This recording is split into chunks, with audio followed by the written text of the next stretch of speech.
Josh, how are you? I'm good. I am in my Star Wars room, aka my haven of happiness. Trapped in the closet with Darth Vader there. He's right there. I'm watching him. He's got my back. He's got your back. But yeah, a little bit different setup tonight, but we'll see what happens. We have some questions to go through on our question and answer episode. We do. We've been kind of collecting questions over the last few episodes, and so we're going to get through as many of them as we can tonight. There's some questions that we got that deserve like full episodes on their own. So there are some that we're going to kind of pass over real quickly. Just to knock one out real quick, the rapture. Somebody asked about the rapture after the Revelation episode because I made a comment about not seeing the rapture and the tribulation in Scripture and didn't explain. Our little sarcastic remarks that people lose their mind over. Yeah, well, I wasn't being sarcastic. No, so just real That's quick funny. again, because what we need to do is we need to do a whole episode on eschatological views, right? Yeah, it's going to be a things lot. like dispensationalism, because there's premillennium, postmillennium, pre-trib, mid-trib, post-trib, amillennial. There's all these different, and preterism. Like preterism thinks that we're already in it. Like this is it. Like, yeah, we're already there. Which I like. There's some things to that I like, and when we get to that episode, I'll explain it. But I don't agree with preterism. Partial pred, bro. I would say I don't even necessarily agree with. I agree with partial preterism in the sense that some things have been fulfilled, but I like what Dr. Halstead said, that prophecy is really about something being fulfilled, and then it can be reenacted and kind of re-understood. Not necessarily re-understood, but you know what I mean. Like yeah. Like the whole multiple things. Yeah, Jesus, the book of Matthew saying, "Out of Egypt I called my son." That was not a prophetic statement about the future, but Jesus reenacted it, and they're saying this shows that he is the true Israel, right? He's the true son. And so multiple functions and right. So fulfillments. Go listen to the episode with Dr. Halstead about prophecy if you want to know more about that. But so we need to do a whole episode dedicated to the rapture and end times theology. Sure. But I will say, in the meantime, until Josh and I can get to that, go look at some of the things Dr. Heiser put out. I think he explained it best. Of course, y'all know we're biased. We're big fans of Dr. Heiser here, but I'm more familiar with his material than anybody else. I'll just put it that way. And I know that he spent a good deal of time talking about it. And I like the way, in a nutshell, he put it. That is, if you believe in a pre-tribulation rapture, if you're a pre-trib, premillennial dispensationalist, right? That's the full name. If you believe that, then that's splitting. Like anytime you see end times passages, you're having to decide what's happening. Like people are getting caught up with the Lord at this point, and then everybody's getting judged and raised over here kind of again. And so like you're splitting every time you see an end times thing, you're having to decide when it happens. And and the truth is, the majority of the Christian world sees it all as one event, the day of the Lord, or Judgment Day, or whatever you want to call it, the day of the Lord's return. They see it all as one event. So that would be what he's calling a joiner. So are you a splitter or a joiner? And so just me, when I read scripture, it makes sense to me that it's all describing one event. It's not people getting caught up and then a 7-year gap and then Jesus coming again to establish his kingdom. You know, the Bible makes it pretty clear that like the kingdom is kind of here now, but it's going to really be here when Jesus comes back, and that on the day he comes back, there's all these things that are going to happen. So I would say until Josh and I can get to that episode, go look at Heiser's material on it. I've heard the explanations from dispensationalists on where the rapture is in the Bible.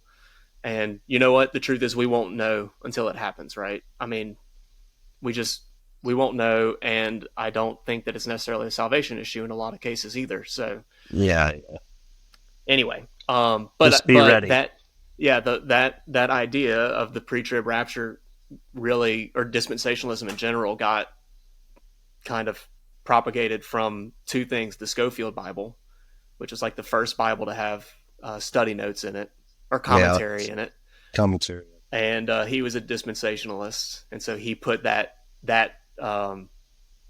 analysis in that book, right, That in his version of perspective, the yeah. Bible. And then the other thing was the Left Behind series, which was a huge Christian pop culture phenomenon. In the Oh, yeah. '90s or '80s? Yeah, When was that? 90s. So It's in the 90s. I I mean, got to look that up now. When was they Left had that, Behind? they had that kind of stuff going on in the 70s as well. Like, there was like movies made that were pushing that type of narrative Yeah. on the end times. Started in '95. So yeah. So anyway, there's been things in American culture that have, or in Western evangelical culture that have pushed that view. So it's kind of an American thing. It's Yeah, not. It's actually not the majority like Christian worldview. yeah. Orthodox doesn't teach that. Catholic doesn't teach that. A lot of other groups don't teach that. So Yeah, and I like what Heiser says too. He's like, you look at all the views, and he's like, they all cheat. they Like do. none of Yeah. them have a sealed done deal. It's Yeah. like you gotta cheat here and there to get your view to win. Well, and that's what I'm saying. We won't know until it happens, right? Like Right. even Yes. even Paul says that, what is it? It's like seeing in a cloudy mirror, you know. Right. Yeah.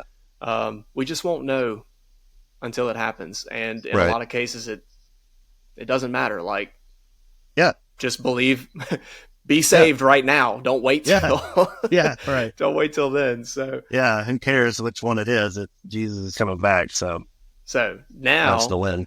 now that we've talked about the end times, Yeah. a lot of our questions are actually about Genesis and about Adam and Eve and stuff.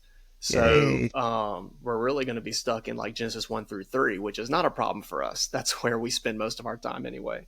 We like it. Uh, yeah, I mean, this whole Genesis 1 through 11 really, because let's see, you get Abraham in chapter 12, so like all the way up to like 15, Genesis 15 or so. All that stuff is just so fascinating. You could spend a lifetime just studying that, you know, Definitely. just the first 15 chapters of the whole Bible.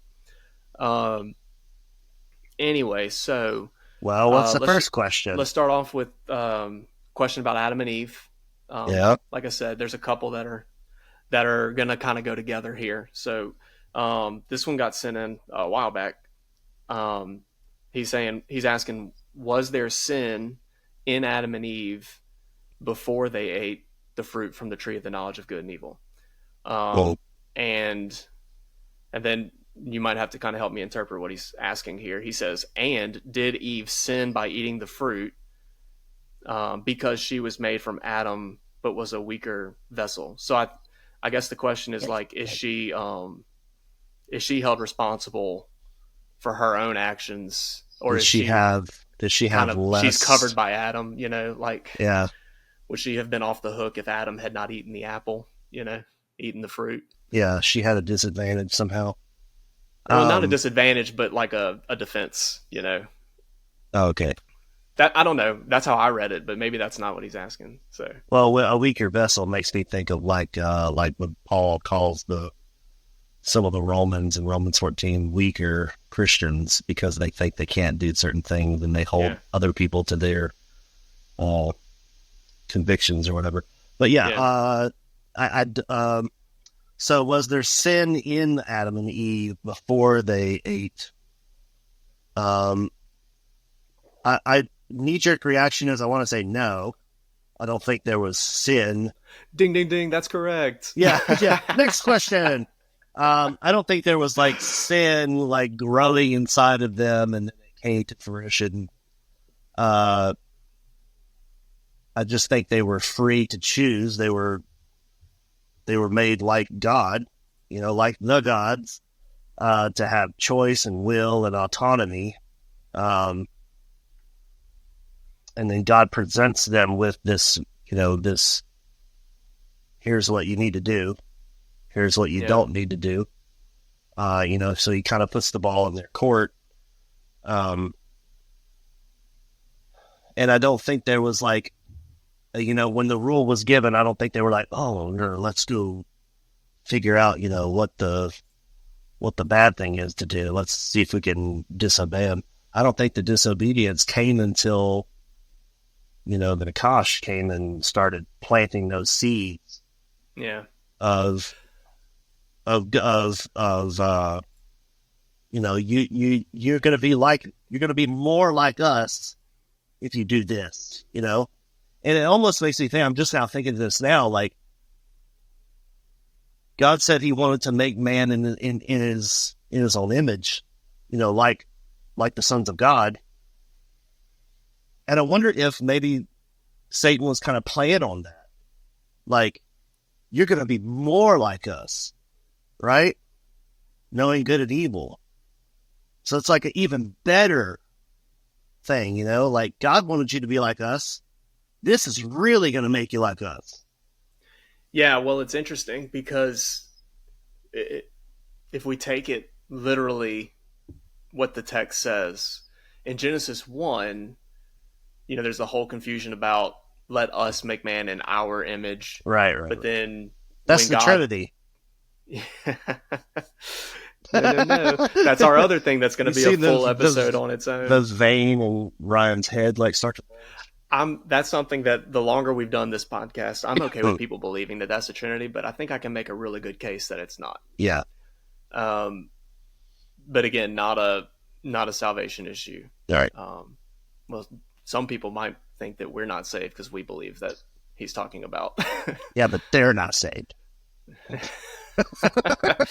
So anyway, no, that's not what we're saying. That's a joke.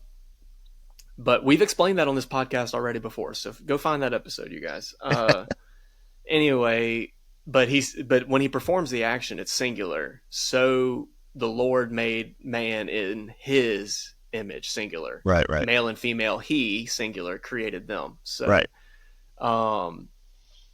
So they're made in God's image. Right.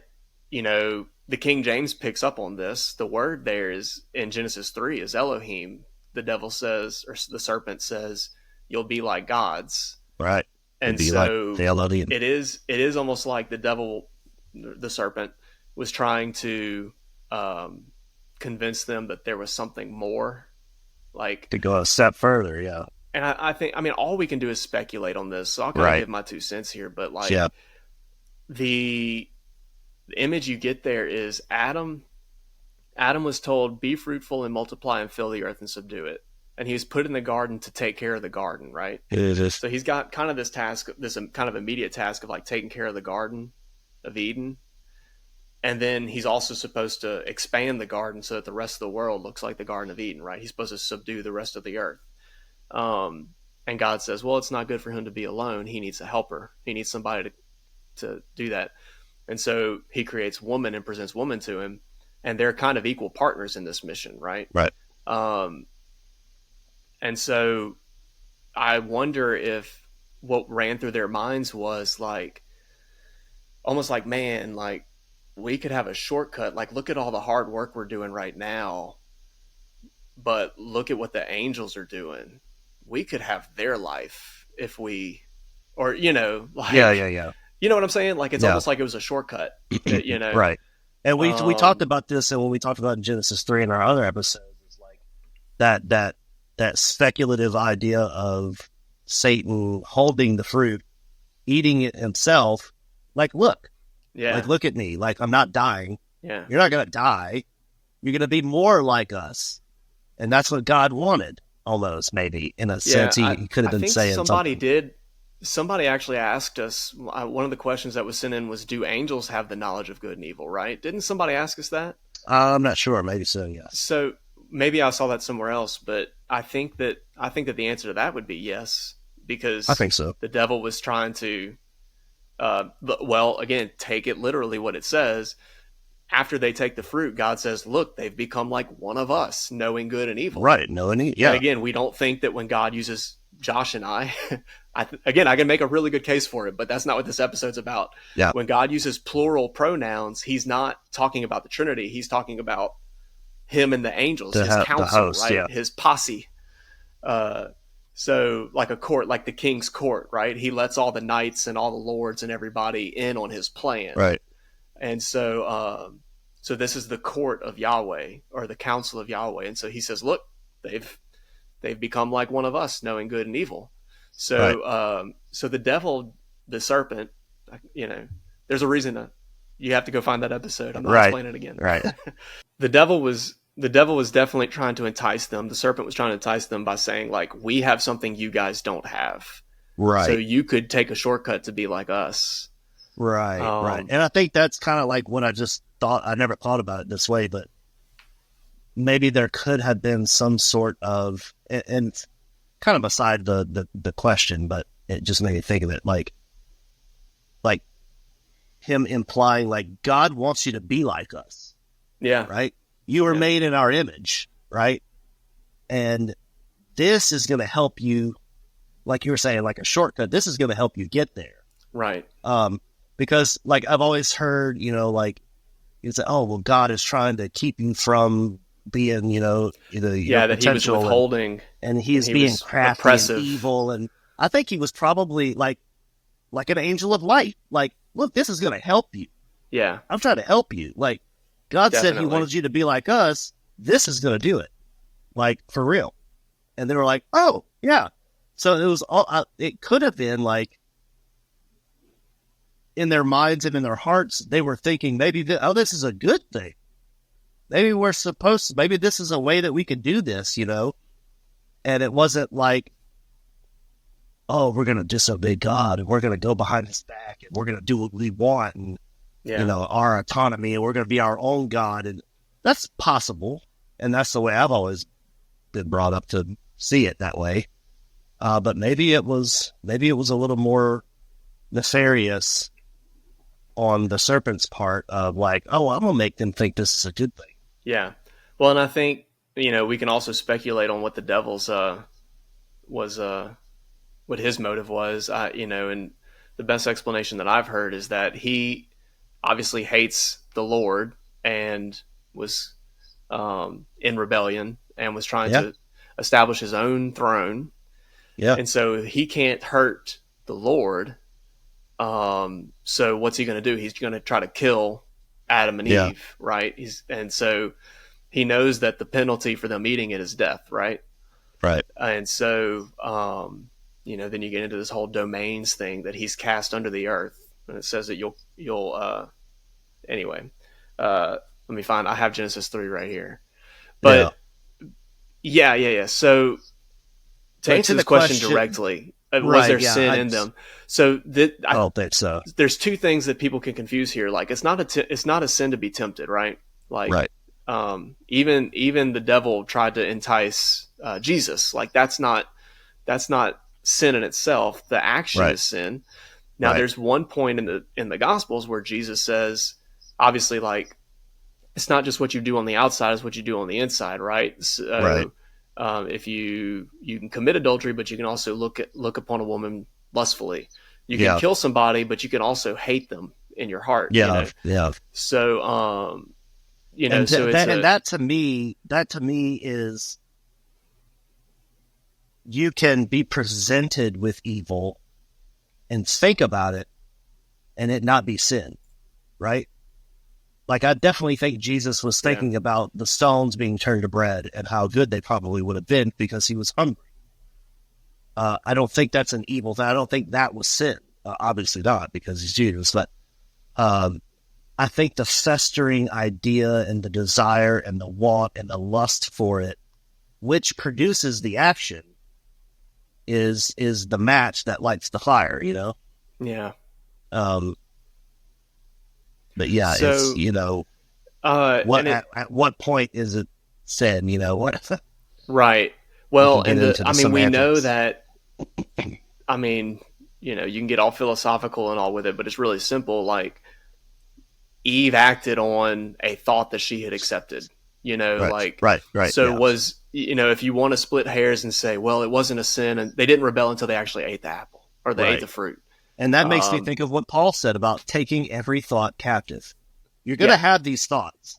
You're going to have these thoughts of, man, I really want to do this and I know it's wrong. Yeah. But he's saying, hey, take that thought captive, which means to really like wrestle with it, pin it down, eliminate it. Well, and that's an interesting topic in itself, because here, where did that thought come from for Eve? She didn't come up with that. Right. She was And tempted with in it. the Yeah. modern day, we have doctors and psychiatrists and all these people that everybody treats it like your thoughts are your own and you have to resolve this conflict. Right. Yeah. Or you have to accept it, right? That's kind of the LGBTQ, like, oh, you have to be accepted for who you really are. Right. But right. that is admitting falsely that those thoughts come from inside of you. Those thoughts might be coming from outside of you. Well, what did Eve say when God showed up on the scene and he started questioning? And what did Eve say exactly? She said the serpent, he deceived me. He deceived me, and I did it. Yeah. And sometimes I think we take that as like, oh, she's passing the buck. No, I don't think she's passing the buck. I think she's just saying what actually happened. Yeah. Like, I mean, totally Adam and Eve both admit that they ate it. I thought I was doing something maybe good. He deceived me to think this was a good thing. And I think that's why she might have done it. Yeah. Like, they knew what God said, but at the same time, they're like... It says, the serpent said, you won't surely die, yada, yada. And says, so that when the woman saw that the tree was good for food and a delight to the eyes, and the tree was desired to make you wise, right? Yeah. She believed that it was a good thing to do. She believed it, yeah. And it's not, I'm not saying that they weren't guilty or they didn't know, or, God told them what was going to happen. Yeah.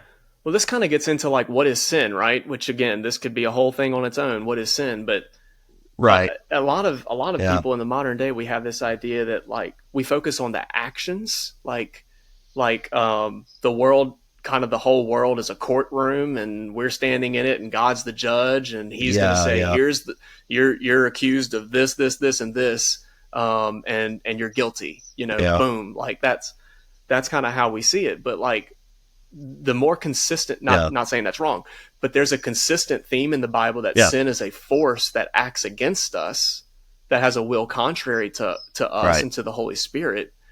And that when we accept what the devil or our sinful nature or whatever over what God says, we're not being loyal to Yahweh or to Jesus. And that's the sin. Right. Like it's not just that, it's not just that you committed adultery, say, for instance, or murdered somebody or hated somebody or whatever, right? It's not just the action. It's that that is contrary to God's nature. And if you truly believe Yahweh was God, you would live righteously. And so deviating, faith just means trust, and loyalty. Like if you're faithful, that means that you're loyal. If you're unfaithful, you're not loyal. So having faith in the Lord, it's not just like people boil the word faith down to just being like a positive feeling or a positive belief. Oh, I have faith in this. I believe this. Some people go, I can manifest this if I believe hard enough, like all this new agey stuff. Faith is actually just loyalty. And if you're loyal to Yahweh, trust. So, or like fidelity or, integrity, like it's this concept of loyalty. So like, think about all the times that the Lord, I can't remember where it is. I want to say it's like Amos or something. It's one of the minor prophets that they talk about how like the Lord has rejected your sacrifices, like they're trying to, they think they're following the law, but God despises their sacrifices because their hearts are wrong. They're not being loyal, Yeah, I mean, this is the same thing with the Pharisees. So it's not actions. It's not good and bad actions. Like, oh, if like, again, the courtroom scene, like you've done a lot of good things, but you've done a lot of bad things. Let's see, the scales of justice. Let's see. That's not what the Bible is necessarily presenting. Now, again, your actions matter and you will be judged on your actions, but salvation is based on faith. It's the flesh.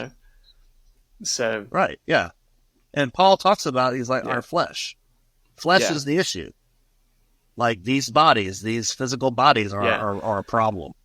They've been hacked, and there's a virus in there now. And, we gotta trudge along with this Trojan horse virus in our bodies and do the best we can. And but that's why That's why Paul can say that Abraham was considered righteous by his faith. That's why the book of Hebrews can say Right. Abraham, Noah, Enoch, all these people were considered righteous by their faith, even before Jesus. Think Right. about Right. you have Yeah. The characters idea of like grace. Naaman, right? Naaman's the one that had leprosy and went to Elisha, and um, Oh, oh, he believed. He wasn't even a Jew. He wasn't a Hebrew. He believed in yeah. Yahweh, and he was considered righteous. He was healed. Yeah. And so, Right. Right. so that's why Paul it very explicitly at one point says that the law of Moses, was like a babysitter until you were mature enough to understand. Until you were mature enough to inherit the will. Right? It talks about like children inheriting a will from their parents. Yeah. Yeah. But he's saying basically that faith is the true way. Faith has always been the way. The law was just a template. It was just a babysitter because people couldn't behave Right. themselves. Right. Yeah. And then, I mean, then you have scriptures that are like, we confess our sin. He's faithful and just to forgive us. Like it's not it's a problem, Yeah, but not a problem. Like we have a problem and he knows it's a problem and he's taking care of the problem. We just have to put our faith and our right. trust in that he's So fixed it, and that yeah, it's so going the to be issue of fixed. sin here with Adam and Eve, um, again, it's not even that. It is that they ate the fruit, right? Like that's the thing that Yeah. actually happened, Yeah. really happened. That's, But that's the that fruition. action Yeah. was a sign or a symptom, maybe, that they lost faith. They were not loyal to Yahweh anymore. They decided to be loyal to a different God, right? They said, we're going to Right. believe him Yeah. now. We're going to believe that if we eat this fruit, we're going to Yeah. be like gods. And so they Yeah. did not, to use our modern Christian terms, they did not have faith in the Lord. So They would had that faith in the be devil, right? So right? That would be considered that's idolatry, how idolatry works. that they put their faith in Yeah, you another put your faith God. in another God, and there's that whole bartering system. Like if I do blank, I'm going to get blank. Like that's how idolatry Yeah. works. And so they offered themselves, they offered And their it loyalty says, to another God by obeying him, and right. so they lost favor with Yahweh, and they were cast out the garden.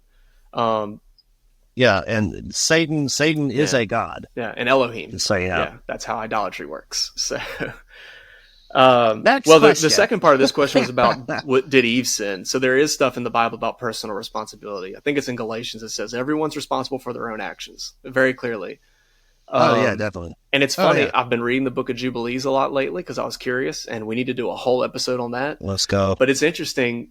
Yeah. The Book Fun of book. Jubilees works like a commentary. Like it definitely doesn't belong in the canonized Bible, but On it's a Genesis, commentary right? I on haven't read all Genesis. of it. Well, it's a story that's told in the frame of Moses on Mount Sinai. The angel of the Lord, or the angel of the presence, is what he's called, is Well, dictating the entire history of the world. And so when we read Genesis, Exodus, Leviticus, all this, and we're like, oh yeah, Moses wrote that, like he got it from God. Jubilees uses that as the yeah. frame to give this commentary on Genesis and all that. So, but they Yeah. make Yeah. it Yeah. pretty clear. It's funny in Genesis 3, it says that Eve took the fruit and then she gave it to Adam, who was the man who was with her. So it makes it Mhm. sound like he was standing right there. Right. Either way, Right. he's definitely responsible. And this gets into Oh, this yeah. whole order thing.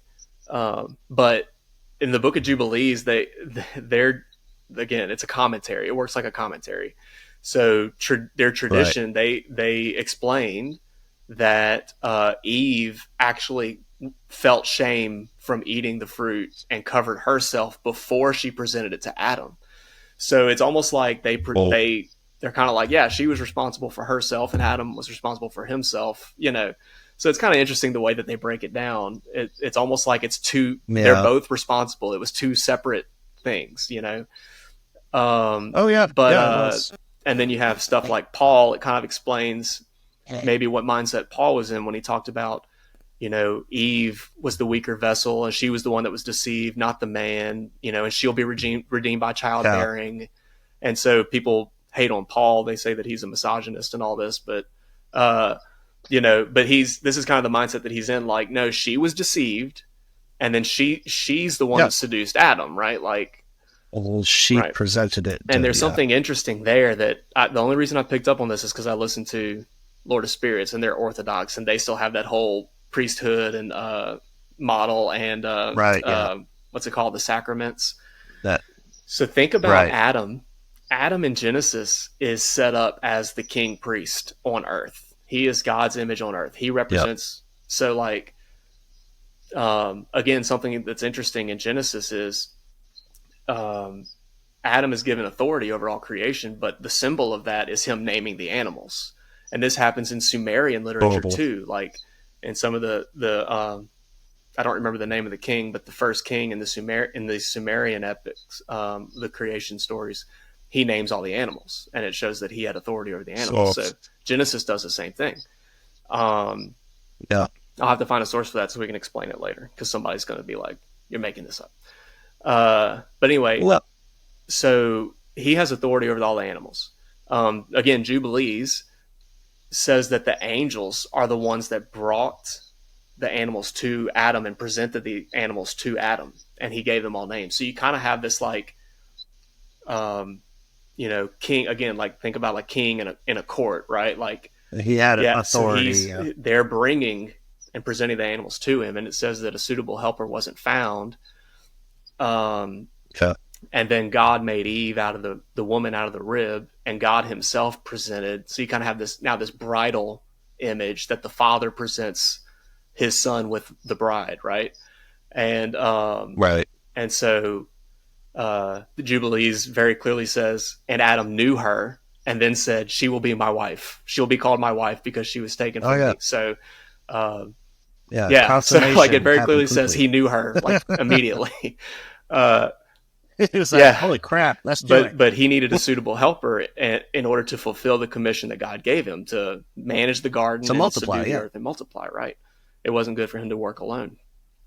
So they're kind of equal Right. partners here.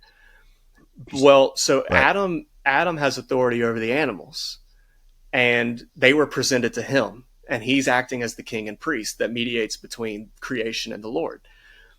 Well, what happens in Genesis 3, you get a reverse now, right? Remember, the whole image of Genesis 1 through 3 is the Lord taking chaos and making order. Well, now that order is being flipped. You have an animal So it's full flipped. Yeah. presenting food to a woman, who then turns and presents it to the man. And it should be the other way around. The man should be leading. Right. And so it's a Right. total flip of the role of Adam. And so that's why part of what the Lord said was, hey, you to the woman, like, your desire will be for your husband, but he'll rule over you. So you kind of get this image that like they were kind of equal partners, but now the Lord has said, no, he's over you. Okay. Yeah. And what was the symbol that Adam was over the animals? He named them. And so after God says that to Adam and Eve, Adam then turns and names Eve. That's the first time we see the name Eve. She's just the woman up till that point. So he gives her a name. Yeah. So it kind of establishes that authority image. But the name that he gives her is the mother of the living. It's based on the word that the Lord spoke to her. So he's not asserting his dominance. He is acting as the priest. He's saying, he's reiterating what God has so again, it's not like a authoritarian. It's not chauvinism. He has authority over the woman. He gives her a name, but that name is based on the word of the Lord. So it's a really beautiful image. But anyway, so yes, to answer the second part of that question, was Eve, did Eve sin by eating the fruit? Yeah, she was guilty too. Now, Paul and all of them, again, we read Romans 5 a little while ago, or maybe I didn't. Did I not read Romans 5 yet?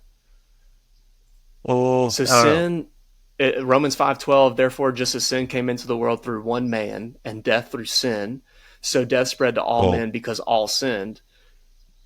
So a lot of people use this to establish the idea of original sin, right? That all men are sinners because Adam sinned first. And some people take it a step further and say we're all guilty for Adam's sin, right? And this is why, like, some people do infant baptism and stuff, is because the baby goes to hell because they're guilty if they're not baptized, right? Like, they inherit Adam's guilt. Yeah. Not saying everybody believes that. I'm not saying that's the accurate interpretation. I'm just saying I have heard people explain it that way. Oh, very much. But what Romans 5 is actually saying is that death, the penalty for sin, spread to all men. Why? Because sin has entered the world now, and all men sinned. It's entered the physical realm. And so you don't have to look any further than Genesis 4. Like, the next story after this, after they get cast out the garden, is Cain and Abel. And when Cain is tempted in anger against his brother, the Lord says, sin is crouching at your door, but you must rule over it. And then whenever he kills Abel, he's cast out for his own crime, not Adam's crime. He's not, the Lord doesn't say, because you killed Abel and because Adam took the fruit, you're gone. He says, because you did this. And so people are guilty of their own sin, and we all die because of our own sin. And all sin. Yeah. Because there's some people, even here locally in Baton Rouge, that teach this sinless perfectionism. And it's like, dude, how in the world do you get that doctrine in the Christian faith that you can go, like, I'm to the point to where, like, you are going to sin multiple times every day. At least, like, even sins that you don't even know about that you're committing or, that you're doing.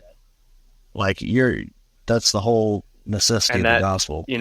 Again, you and I have talked about this before, that we need to do an episode on atonement theories too. So we got like end times theories. I want to get Dr. Johnson back and talk about atonement theories. But again, this idea of sin, right? This like courtroom judge, you're guilty, you did A, B, C, D, there's 100 counts against you, you're guilty on 100 charges, that's what that mentality is. That's actually a works-based salvation, sinless perfectionism. Right, yeah. And again, to quote Michael Heiser, he sums it up really well. He says, if there's no work that can gain you salvation, then there's no work that can terminate your salvation. Get rid of it. You're saved by faith.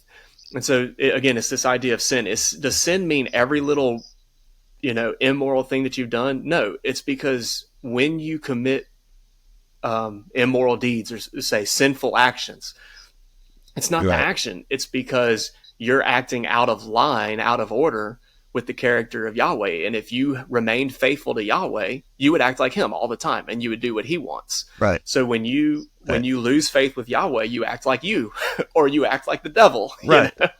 So that's why Jesus said to the Pharisees, you are the sons of your father, the devil. Like, they were not faithful to Yahweh, even though they had the image of being faithful.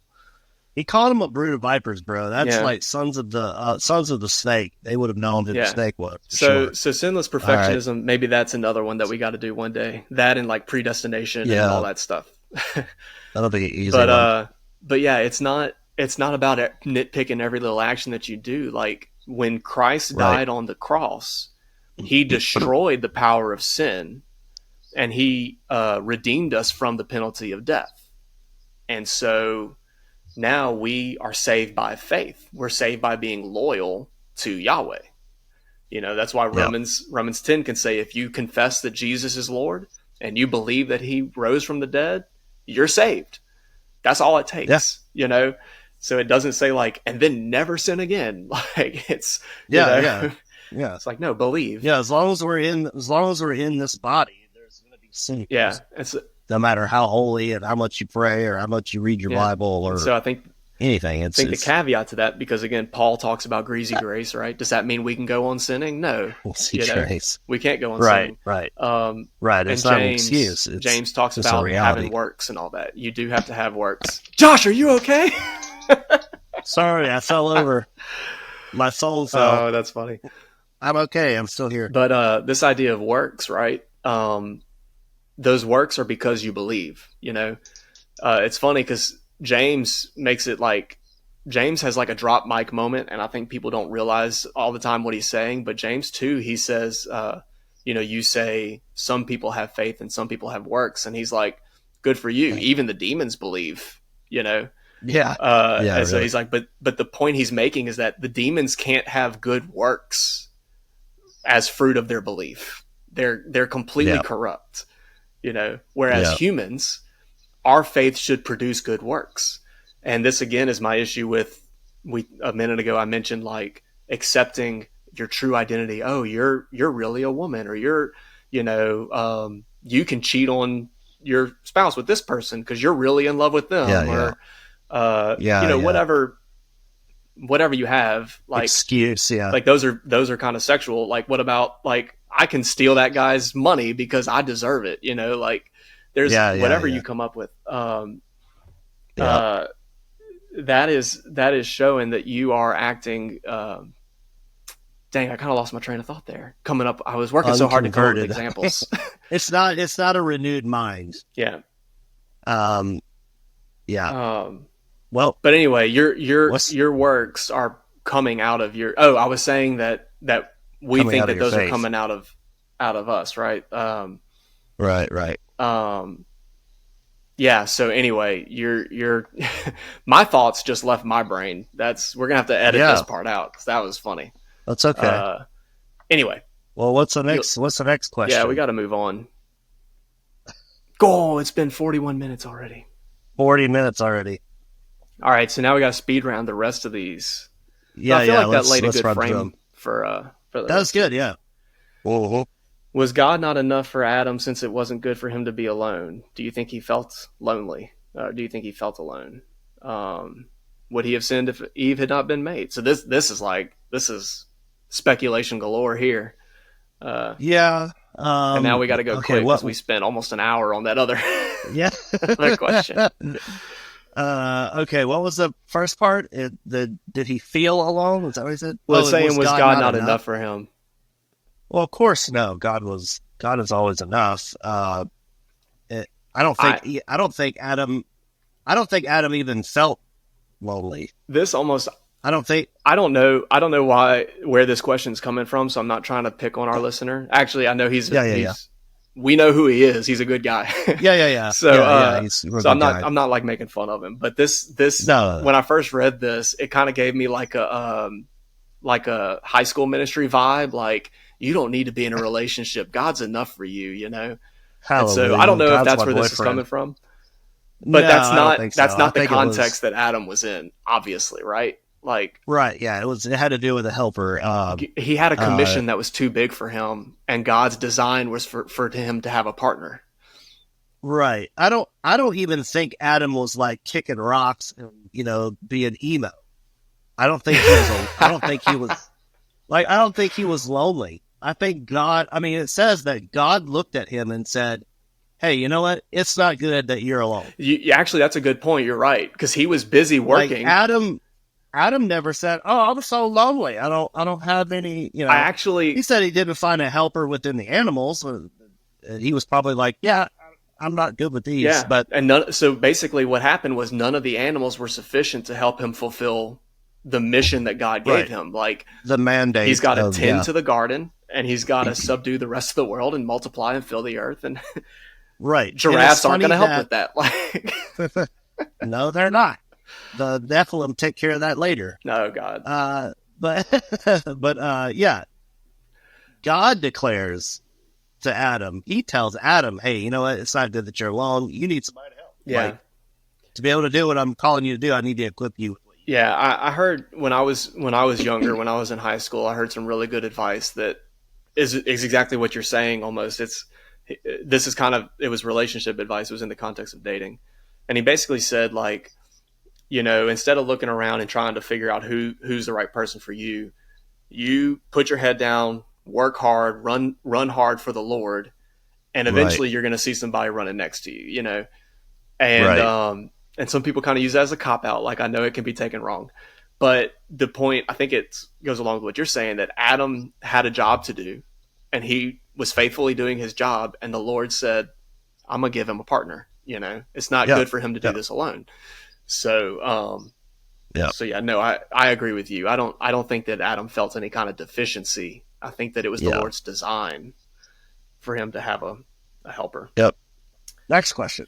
Do specific angels have a will and some don't? And it's kind of a lot written here, but he's saying, like, some angels remain loyal and obey God and some don't. So, like, are some able to choose and some aren't?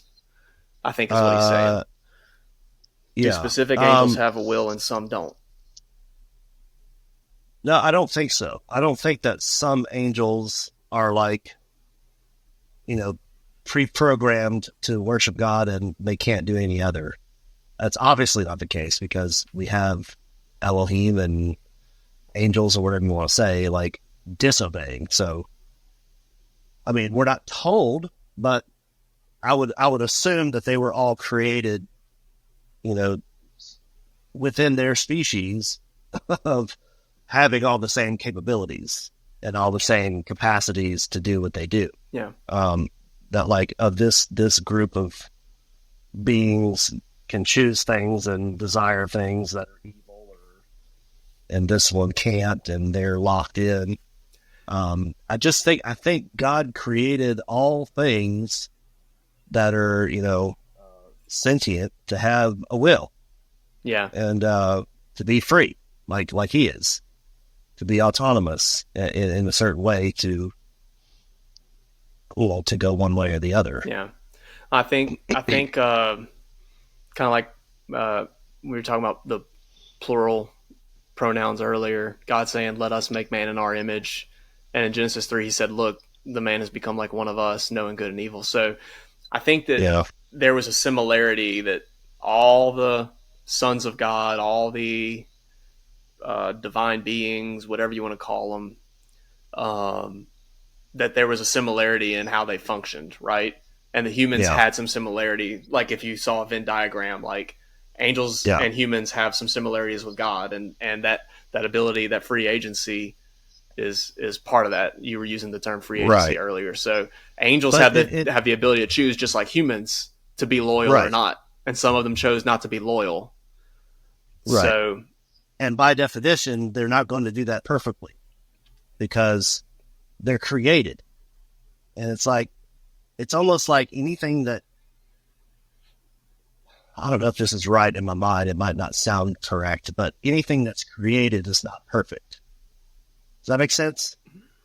Like God is the only thing that's uncreated, and He is right. The definition of perfect. It's really just kind of a weakness in the English language of like not having two different words for like what's another word for perfect? Like, we're not perfect the way God is perfect, right? Right. Yeah. So people will say Adam and Eve and angels were perfect, but that's different. Obviously, that's different from how God is perfect. God is here, and nothing is above that. Yeah. So everything that is, nothing's even on that same level.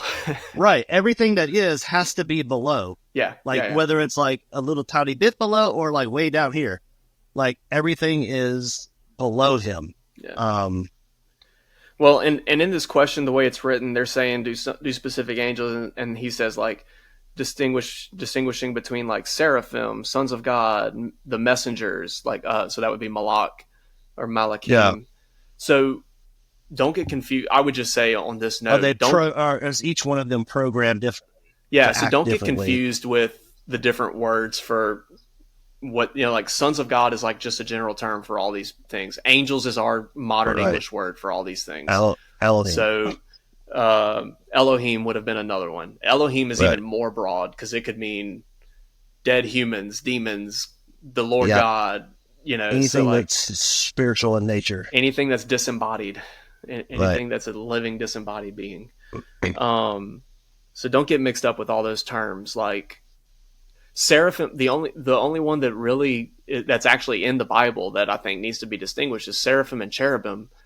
They're actually the same thing the way they're described in the Bible. They're both throne guardians or chariot. Like they're associated with the throne, the chariot of Yahweh, right? So like Ezekiel sees them in his vision in Ezekiel 1. Isaiah sees them in Isaiah 6. When Adam and Eve are cast out the garden, he puts a cherubim at the entry, and then whenever Ezekiel 28, you were an anointed guardian cherub. Anyway, so cherubim and seraphim, culturally the same thing almost, because it's from two different cultures. Yeah. Babylonian, Mesopotamian, you have the Caribou, which are cherubs. And then they're the animal, like half animal. The imagery that teaches that is the amalgamational creature. But and then you get into Egypt, you have the seraphim, which are serpents. animalistic beings with wings, and they guard the pharaoh. And I mean, it's the same, almost the same thing, just in different terms. They're the same. They're, the way that I understand it, they're actually the same being, the same function. It's just two. It's like, me and you are both human, but I am not you, and you are not me. Yeah, I'm thinking like if you went to Australia or the UK, they all speak English, but there are different words that they use for the same things. Different culture, different style, different kind of food, but they're human also. So cherubim and seraphim are the same thing. They're just from two different cultures. They're just two different styles, bro. It's just two. So yeah, I think the scripture is very evident and shows that they have their own wills and they're capable of choosing good or evil. Obviously, they do. And that Ezekiel 28 kind of reinforces that idea that faith is based on loyalty. Like you should think like not just a good positive vibe or a good positive feeling. It's you remain loyal to a thing. It's being faithful.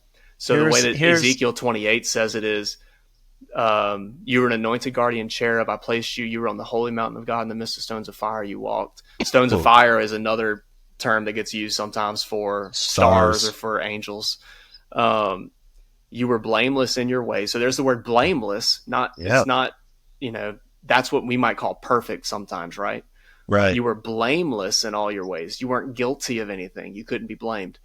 From the day you were created until unrighteousness was found in you. And it used the word unrighteousness. So again, like this cherub that's being described in the story, the unrighteousness that's found in him was he was not loyal to Yahweh anymore. It says that he was filled with violence and he sinned and he was cast out of I will ascend above the throne of God. So anyway, it's a loyalty thing. It's not like, it's not nitpicking every little thing that you've done. It's right. Anyway, so next question. So they have a will. Yeah, they all have free will. Yes, it definitely free agency. But I think just to throw a wrench in this real quick, because I think people's minds are automatically going to go to, okay, heaven. How is heaven going to be heaven if we all have free will? How is this going to be played out for eternity and not go wrong again? With rebellion and in the angels or in humans, how is God going to keep it perfect? Yeah, I would say so. There's two things to keep in mind. That is, when we look at the bodies episode that we did when we talked about 1 Corinthians 15 and 2 Corinthians 5, that we are going to be made. Like the thing that actually made Judaism and Christianity unique among other religions was a belief in a bodily resurrection. Yeah. Like if you look into it, other cultures thought that like the natural material world and the body was like this kind of like bad. That was really bad. It was bad, and we had to be free from it. Right? That's where Gnosticism started. Like it came out of Christianity. Yeah, asceticism. Yeah. So we have to be free. We don't want to be in this body, but Judaism and Christianity believed in a bodily resurrection. Yeah, and like upgrade. Jesus, when he resurrected, they didn't find his body in the tomb, right? He was resurrected in his body. Yeah. But Paul says in 1 and 2 Corinthians that we're going to be given new bodies. We're going to go into the ground when we die and come up in a new body, the way a seed goes into the ground and comes up a tree. Right. And then he says, not all of us will die, but we'll all be changed. Even if you're alive when the Lord comes back, your body's going to be changed. And so the idea here is that we are going to be made into the thing that Christ is. We're going to be so like Christ that our mortal and sinful nature will not, it'll be destroyed. It won't be attached to us anymore, right? So we won't have any hindrances, and we'll have a completely new upgrade. Yeah, and this is why like the Muslim idea of like having the virgins in heaven and stuff is really a funny idea to me, because it's like that is attached to your physical human earthly nature. Right. That you're not going to have in heaven, Right, yeah. It's not, you're not going to have bodily urges anymore. Right, yeah. Because your body's going to change. Not sinful not sinful, narcissistic So desires for sure. I think anyway, it's definitely going to be. I like to think of heaven as just like this, like how your body is now, but it's going to be perfect, and you're not going to have sin, running rampant through your thoughts and your heart. yeah, But it is kind of an interesting we're gonna have question. physical things, like we're gonna be able to touch things, and it's gonna be a Yeah, physical reality, Jesus ate with them right? after he resurrected, We're and gonna we're gonna laugh and they sing, touched his and wounds. we're gonna Like eat. We're gonna yeah. right. We're gonna Next fly question. around and visit the planets, and Questions. Yeah. Hey, yeah, might as well. I don't know. I think so, bro. Um, yeah, man, the bodies thing is like really interesting. That whole yeah. Fun stuff. Anyway, oh, do angels have the knowledge of good and evil? That's where that question came from. It's in Oh this yeah. list. Okay. So we answered that. Yeah. Yes, they do.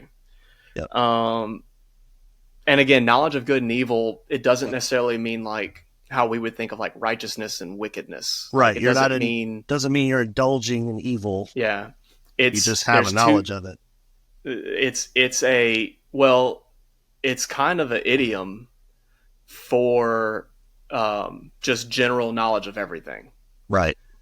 Because like there's even a passage in Exodus, I believe it is, when he talks about the Passover. I might be mixing it up with a different passage, but Moses is describing that something is, before your children are old enough to know between good and evil, Yeah. this is going to happen. So like it's just kind of a cultural They're thing. immature. They're not mature, They don't right? have understanding. Right. And the word evil Cool. there, I mean, we've talked about all this already in our previous episodes, Yeah, but go back and the listen to those. word It's just evil doesn't necessarily mean wickedness. It just moral means evil. like Yeah. it can mean like harm or destruction, or Right. Yeah. so think about the world Adam and Eve were in. Everything was good, and he says, and the devil's almost, if you take it that way, the devil's almost saying like, yeah, but there's another side of this coin. Like, Yeah. there's also destruction. There's also, so like for instance, when Joseph is sold into slavery and he's killed, right? The brothers tell Jacob that Joseph was killed by a wild Animals. Yeah. animal. Yeah. They give him the coat that's covered in blood and torn up, and Jacob says, "Surely he's been devoured by a ray animal, or yeah, I believe the word in Hebrew is it's ra. I don't know how it's pronounced, Uh, um, but that's the word that gets translated evil a lot evil. of times. But like the animal is not necessarily evil. The Right. animal is destructive and harmful, right? Yeah. And then Job, in Job, he says, "Can we not expect?" He tells his wife, "Can we not expect both good and ray from the Lord?" And From it God. doesn't mean Yeah. evil. You're Yeah. not expecting evil from the Lord. You can expect bad things to happen sometimes, like Yeah. harmful things or destructive things. The Lord can do that. Yes, he can. So Like zap you with lightning. yeah, so it doesn't necessarily mean wicked or sinful. Yeah. Like it's not the knowledge of like sin, for It's instance. like Like they bad in didn't our finally, minds. When I get yeah, up in they the middle of the didn't. night to go to the restroom and I stub my toe, that was evil. That was a bad thing that happened. That was a destructive, harmful thing. Yeah. Yeah. So anyway, it's just a general word for bad. It Yeah. doesn't mean sin necessarily. Who's bad? Um, Well, well, 1 well, Corinthians 6, 2 and 3 says that we'll judge the world and the angels. What does it mean by judge the world? For the angels part, does that mean that some of the angels sinned, oh like yeah. Satan and the fallen angels, but were there others too? He, Okay. All right. So that's, what does it mean to, let me pull it up. Let me look it up. 1 Corinthians. What's your initial take on that, what's Josh? Paul trying to say, bruh? Well, I immediately think, thank you to Tim Alberino, but I automatically think we're going to judge the angels that have come into our territory, the earth, what we have dominion over, and have committed crimes, kind of like in our jurisdiction. Kind of like what's been on the news lately. You know that they had this whole second assassination attempt on Trump, and because it was done in Florida, Ron DeSantis and his political team are taking control of the situation to do an investigation because it was done on their territory in Florida. And they're not having very good cooperation with the feds and all that stuff. And not surprisingly, but it kind of makes me think of that. Like there was crimes that were committed in a certain territory, and that territory, the authority of that territory gets to do an investigation. And so yeah. when Sorry, I wasn't trying to cut you off. I thought no. So, I automatically think of, of course, Genesis 6, but also Genesis 3 and what the serpent did, and then also Abel, Genesis 11. Yeah. But I'll let you elaborate on that. Well, no, I think you're right. You think of this as like Adam and Eve were made in God. They were God's image on earth. They represented God on earth. Right. And the earth was meant to be Adam and Eve's domain, right, and their children. And not that they had complete autonomy over it. They were the stewards that served. They, again, that king and priest model. Ambassadors. Adam was the priest that served the Lord. And so he represented the whole creation, the whole earth on behalf. He mediated between the Lord and creation. Right. Basically. Yeah. It was his responsibility. He offered one to the other. To watch over it. Well, so there are times where angels interfered, and that's out of order, right? This whole dichotomy of order and chaos. Right. So Genesis 3, where the serpent interferes, that's out of order. He committed a crime on that territory. On the like terrestrial realm, yeah. Yeah. Genesis 6, they're out of order. And that's what Jude says. They left their proper domain. Right. And so so yeah, I mean let me just pull Jude up real quick. Yeah. But yeah, that's what you can take out of that. We'll judge angels, and that's because this is something interesting that Heiser pointed out as well, that in the Old Testament, the term sons of God always refers to spiritual beings, divine beings. Yep. But in the New Testament, the sons of God are humans. Are humans, yep. And there's, if you look into the doctrine of theosis, like this is something that the Orthodox Church teaches, that we are being formed into God's image, and we're becoming more and more like Him. Right. And so part of that it's a biblical concept of being grafted into the family of God. It's biblical. Right. Yeah. So, anyway, that's kind of what he's saying here, right? Like, that's what I would say. Yeah. We're going to be, even Psalms. Oh, where is it? I don't remember, where it says, "You made man a little lower than the angels for a little while." Yeah. So like, there's kind of this idea that one day we'll be Who was it that said, either was replacing or on the same level as angels. Yeah, I think we're going to be on the same plane. I'm gonna look it up. Who was it that said? Well, I guess that's the same verse that he's asked about. Don't you know that you'll judge angels? Yeah, that's the verse that he's asking about. That's 1 Corinthians 6. So what it? Yeah, they keep taking each other to court. He's like, yeah. So Jude, chapter 1, verse 6. There's only one chapter, but verse 6 says, "And the angels who did not stay within their position of authority, but left their proper dwelling, He's kept in eternal chains under gloomy darkness, awaiting the day of judgment, the judgment of the great day."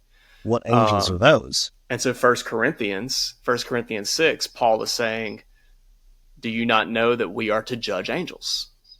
And so they're clearly referring to the same concept here, like right. And I really think that's really a shot at the couple hundred angels that came down in Genesis 6. Yeah, because that was just an assault on humanity. Their whole thing was to come down and try to assert authority from man. And then you have the Nephilim that come out, and it says that they devoured them. They ate so much, and their hunger was unquenchable that they turned on humanity and started eating humans. Yeah, and it was just a bloodbath on, a total assault on mankind. And we're going to turn around and we're going to judge those angels for what they've done. Yeah, for the for for their crime, for their violation of God's order. Terror. It was terrorism. Um, Let me look at Intergalactic terrorists. interdimensional terrorists. Interdimensional, spiritual, but yet terrestrial. So verse 2, that's 1 Corinthians 6:3. Do you not know you'll judge angels? Verse 2 says, we'll judge the world, which is, in Greek, is the cosmos. So that could be referring to, let's see. The world, the earth, not the it is, Tourette's. that's the Hebrew in the Old Testament. Right. Eretz. Eretz. So when I say Tourette's. Tourette's is something very different. Because that would make sense if it was talking about the earth. That's our realm, where of course we're going to judge everything that is. So I'm looking at blueletterbible.com, Strong's Concordance, Cosmos is. What does the Scofield Bible say? So it says arrangement of a constitution, order of government, arrangement of the stars, heavenly hosts, the world, the universe, circle of the earth, inhabitants of the earth. So it could be a general term. It could mean like the actual creation, like the earth. Yeah. Or it could be people, like people of the world, not people in the body of Christ. Or it could be both, right? Yeah. It could mean everything.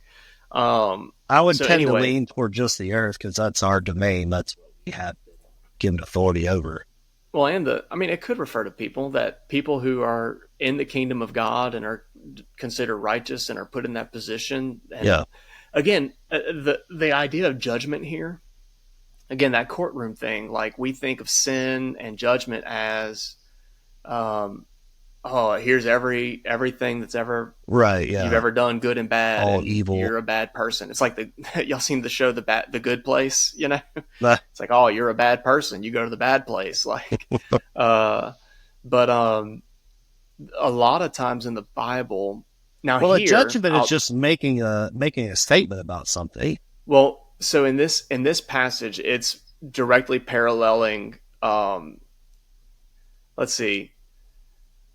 It says, do any of you, I'm reading King James, but it says, dare any of you, having a matter against another, go to law before the unjust and not before the saints? Yeah, you keep suing don't each you know other. We'll judge the world.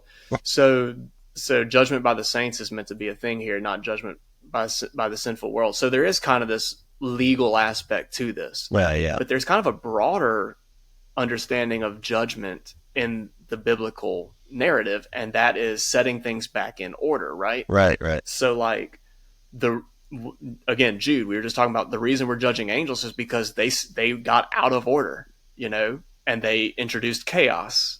Yeah. There's that dichotomy. So we're going to judge the angels for breaking against God's order, you know? Yeah. And I think of it this way too, like, you know, if someone murders another person, you can convict that person and sentence them to prison or whatever. And there's like a limited scope of justice in this world right now that humans have. Like we have a limited ability to do that. We can, like, let's say that person gets capital punishment and they die because they killed somebody. Like that's what God told Noah to do, right? It will do. But the person that was murdered, like their family is still wounded from the loss of that person. So they're not at peace. Like things are out of order, right? Like that person is still gone. The biblical definition of justice and of judgment is putting things back in order, putting things back in a right relationship with restoration. One another. And so, we were talking about sin and death entering the world through Adam. I think is it Romans 8? Where does it say that the whole world groans for the day that the sons of God will be revealed? Yeah. But that's what that's talking about. That's talking about things are out of order. Things are under condemnation right now because the world is broken. So the day that the sons of God are revealed is the day that things get set back in order. Yeah. You know? So anyway, just kind of throwing that out there to expound on this idea of judgment. Right. What does it mean we'll judge the world? What does it mean we'll judge angels? Well, there were crimes committed against God's order. and things are going to be set back in order. If that's right, yeah. So, and humans, righteous humans that are loyal to Yahweh are going to be the ones to do it. Yeah. You know, so, or they will say, well, they'll assist God to do Right. it, not that we're taking God's place. Right. Yeah. You know. Next question. We're doing good. All right. Let's knock out a few more. Another question about Adam and Eve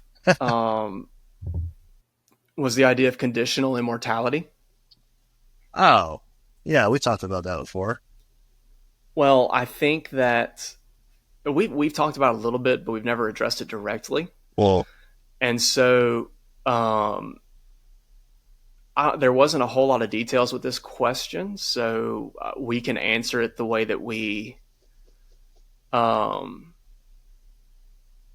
best understand it. So I just want to start by saying that I don't know that we ever use the exact term conditional mortality or conditional immortality I don't think we did. Our show, but I think the only time I can think of that we might have said that was in context of Adam and Eve.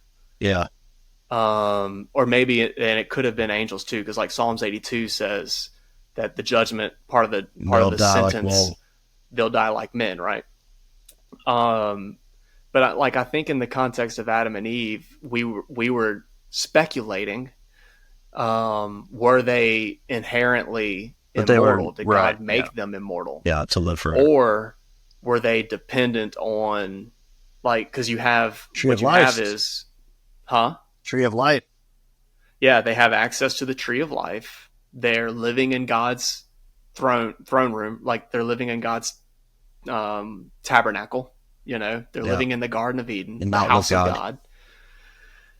And so, when they are cast out, he says, specifically they become like one of us, knowing good and evil. Now, what if they take from the tree of life and live forever? Yeah, and so they're sent out so that they don't live forever. So unless they take their hand and grab hold of the tree of life and live forever. That's what sustained them, whatever the tree of life was, whether it was a literal tree or some metaphorical thing for something else. It was the tree. So you had two trees that were pretty important in the Eden story: knowledge of good and evil and the tree of life. Yeah. So I don't know. I'm looking.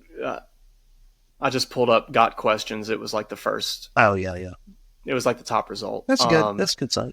So they're connecting conditional immortality or conditionalism to it's similar to the idea of annihilationism, that like not everyone will be immortal, not everybody will be raised. Obviously, the Bible says everyone's going to be raised, but some are raised to destruction, right? To eternal damnation.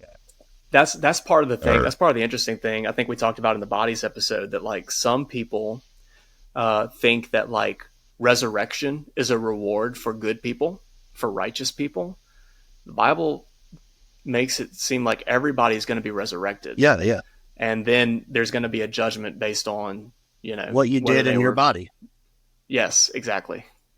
And I think that's the words Paul uses, So everybody exactly what he says. Will be raised.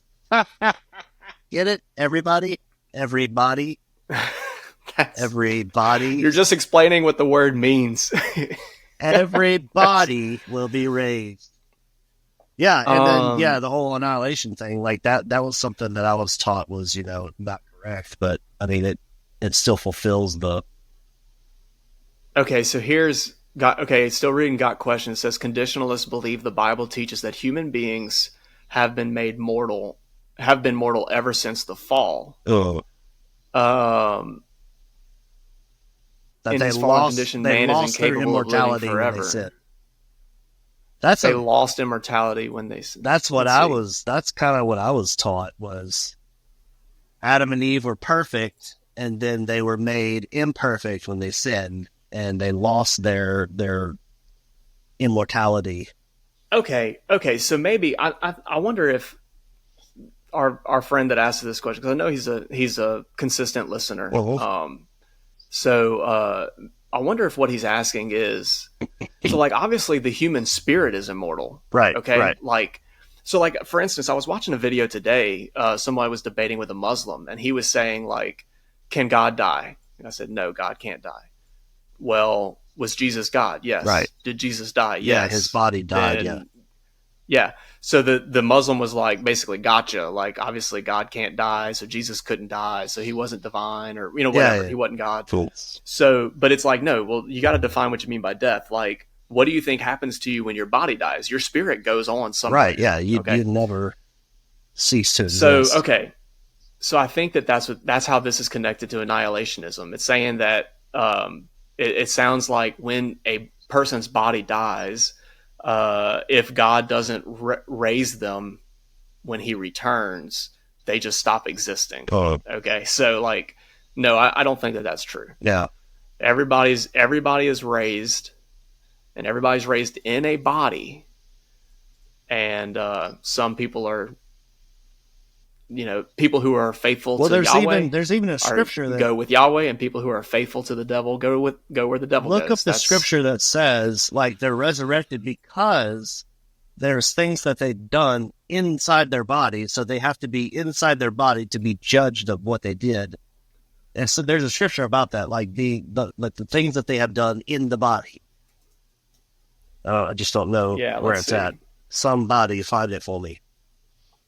Every good and But he specifically says like things that were done in the body. I'm sure it was Paul. so there's a yeah. Paul does say that. It's in Romans. Okay, this might be it. Uh, but I do want to say so. Like in the Old Testament, there's Ecclesiastes. This came up, which Ecclesiastes is like fantastic for this. It's brutal. This other one I'm going to pull up is Romans 4. Here it is. Yeah. So basically, Ecclesiastes, it gets picked on a lot for being a downer. Yeah. Everything is meaningless. Heck yeah.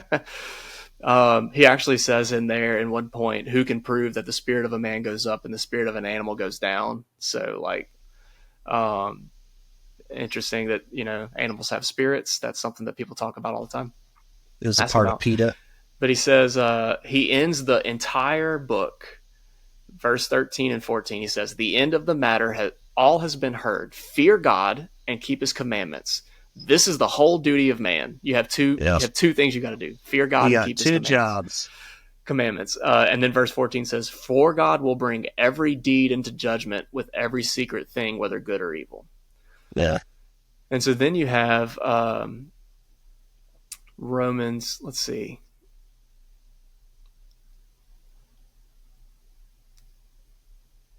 Romans 14 and 10, it says, I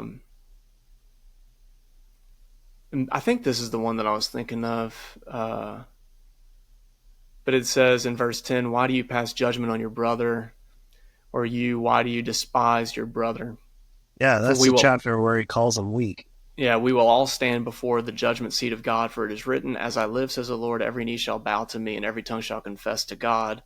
Verse 12 says, so then each of us will give an account of himself to God. That doesn't sound like the one that I was thinking of. But no, there's one where he specifically is, says things that were done in your body. Yeah. Well, maybe we can post it later. Yeah. Yeah, we gotta continue. Next question. How many more do we have? Anyway, so no, we don't believe conditional immortality. No, we don't. And we don't believe in annihilationism. We were specifically speculating whether before the fall were Adam and Eve immortal or were they dependent on the Lord for life. And so I'll say this. Yes. The interpretation of the garments of skin, that their bodies were changed into something mortal, I think that there's room for that. So maybe they were immortal. Yeah. But anyway, either way, they were cast out of God's presence. And so somehow there's some connection between their immortality and being in the presence of God, right? Yeah. But like Adam's spirit is somewhere right now. And one day Adam will be raised, like that. Everybody's going to be raised. So no, we don't believe in annihilationism. We don't believe in conditional immortality. And I hope that answers that question. Because again, he just asked us to clarify. Yeah. So I don't know. There you go. Genesis 1, since we've been talking about Genesis and Adam and Eve and stuff. Well, this isn't about Adam and Eve, but this question was kind of fun. It was like, did God actually speak something in Genesis 1? Like did he use a language? Did he use words? Yeah. It was just a fun question. So what do you think? Yeah, I thought about this. I think I was telling you this earlier today. What's that movie? What's the movie where they talk to the aliens and it's in symbols? Oh, yeah, with Arrival. Yeah. Arrival. Yeah. I watched that movie, and after the movie was over, it got me thinking like about language, and I started thinking like, what was the language? What did God physically speak? And if he did physically speak, what did he actually say?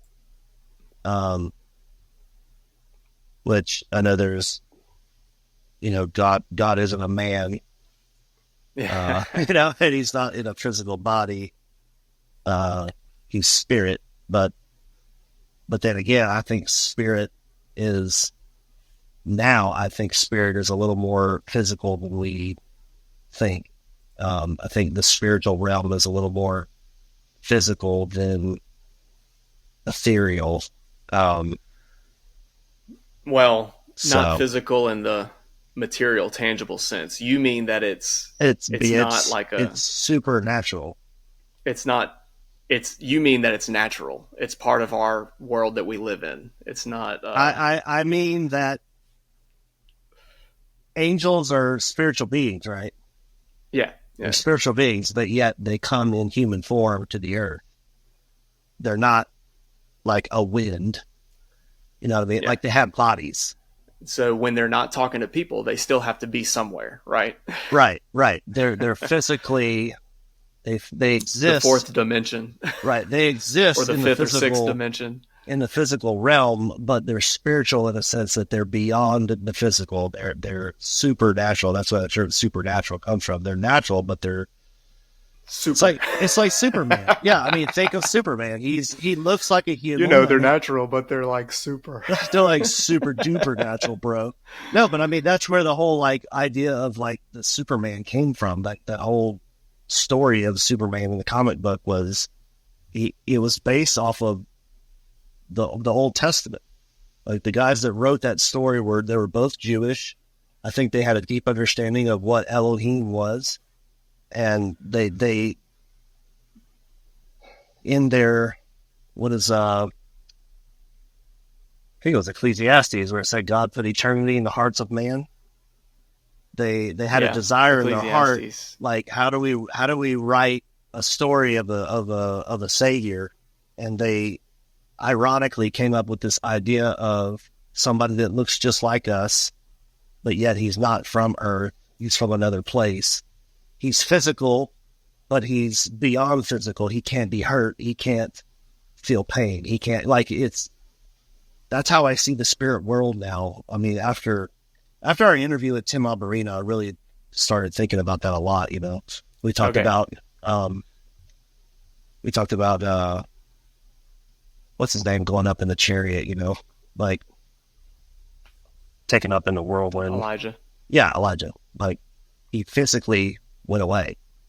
Like it wasn't a spiritual experience. It was a physical thing that happened. But anyway. Yeah, he's in a body. He's still in a body. Right, yeah, he's in a body. Yeah. Oh, you know what's interesting? But I mean, like the angels come and they eat and they drink and they speak and they walk but yet they're spiritual beings as well. Whether they take on, a body when they get here, or they're in the body already and it's just different, or Jesus is in a resurrected body. It's physical. They're touching him. He's eating fish because he likes fish. And yeah, but he can still like materialize out of thin air and float up to heaven. Right. It says that he disappeared in front of people, and so I don't like, and it's just personal I like to attribute more physicality to the spirit world than I used to. It was like they were ghosts, or you could see through them. They weren't really like there. They were like, they were spirits. And I think it's a lot more physical than we Yeah. imagine. But Yeah. what was the question? Yeah, you went way off there, and I don't want anyone listening to be confused by Josh using the word physical, because I don't think that's what he means. Not like physical. I guess you could say tangible, like it's close, tangible. It's real. Yeah, it's like it's not. They're not putting their hands through them. They're not like a cloud. Yeah, they're actually there. They're present. The question was, did God actually verbally speak something, or is this right? Like like symbolic a physical language, thing, yeah. Metaphoric language? Right? Yeah, I definitely think it's metaphorical and symbolic in a certain way. Okay, so my answer was basically that you can't try to answer a science question. Right? Yeah. Like if we want to take it scientifically, if you think that everything was in a vacuum and nothing existed and there's no air, like then sound waves can't travel, and there was no sound. What's the word? If God speaks and no one's around to hear him, is he making a noise? Is he making a sound? What's the theological term where I can't think of it, but it's putting God-like things into human terms. Anthropomorphic language. I think it's anthropomorphic language. It's explaining something that's beyond our comprehension, maybe in a physical way that we can understand. Like we understand speech. We understand that. Yes. Like the centurion that tells Jesus, like, "Hey, I know you have authority. You can speak the word, and it will happen." Like, he understood that, and so it's like that idea of God speaks and it happens. Yeah, and it's not this new agey idea of manifesting or positive sound waves materializing. Good vibes. It's not. And God did not have faith. God didn't need to believe in himself. No. That's not what any of this. That's not how any of this works. We did all that through the 80s that old commercial. 90s. That's all gone now. Nah, man. I mean, and some of that's in the Christian church. Oh yeah, some of that's positive confession. Christian in air quotes, right? Yeah, it was New Age spilling over into the church. So my answer is basically the same thing. I was saying like maybe it can be both, but like I wouldn't try to answer a science question with this. I do think it's important to remember that. So two things. If you want to just take it purely symbolically, the historical context, Moses and the children of Israel had been coming out of Egypt. And in Egyptian mythology, at one point, their version of the creation story, I don't remember what dynasty or what era, but one of their versions of the creation story was that it was spoken by a couple of gods, right? That they named things and it came and it existed. So Moses, I think this is a polemic or a correction. Moses is saying, no, Yahweh spoke. Right. The Egyptian gods didn't do this. And I think what we said a minute ago about Adam naming the animals, that it's that symbol of authority. You're naming something, you're speaking something over, you're giving a command. And another thing is that, but if he did speak a language, what language would it be? It would be tongues. It would be glossolalia. Yeah, it'd be tongues, and the angels would interpret. It has to be an interpreter. Or xenolalia. Oh, xenolalia. Which one's which? Okay, yeah. It would be Hebrew. Hebrew, We all know obviously. That it was King James, bro. It was King James English. Thou shalt.